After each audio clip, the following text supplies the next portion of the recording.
January 16, 1991.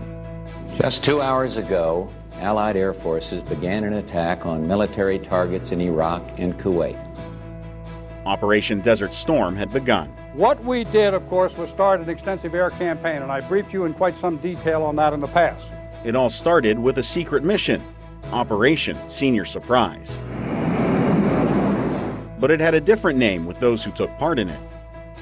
Operation Secret Squirrel. Secret Squirrel was what the president talked about. We were going to blind the Iraqis and then cut the head off.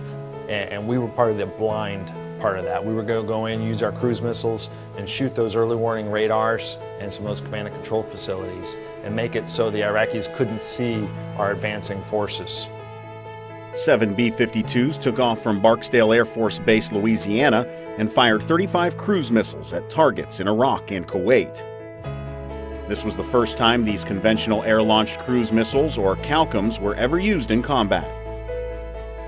When we knew that he couldn't see us anymore, we did a massive movement of troops all the way out to the west, to the extreme west, because at that time we knew that he was still fixed in this area with the vast majority of his forces, and once the air campaign started, he would be incapable of moving out to counter this move, even if he knew we made it.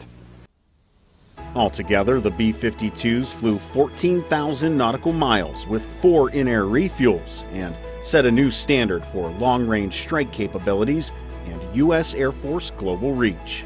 I pulled my truck in the driveway. My next-door neighbor, who's not military at all, came running out of his house. He's just wearing a pair of shorts. He's been sitting there watching a football game or something on TV. He says, "I know where you've been. You still got sand behind your ears." I said, "No, I hadn't been anywhere." Operation Secret Squirrel was a success, and it began the liberation of Kuwait. For yesterday's Air Force, I'm Tech Sergeant Jared Watson.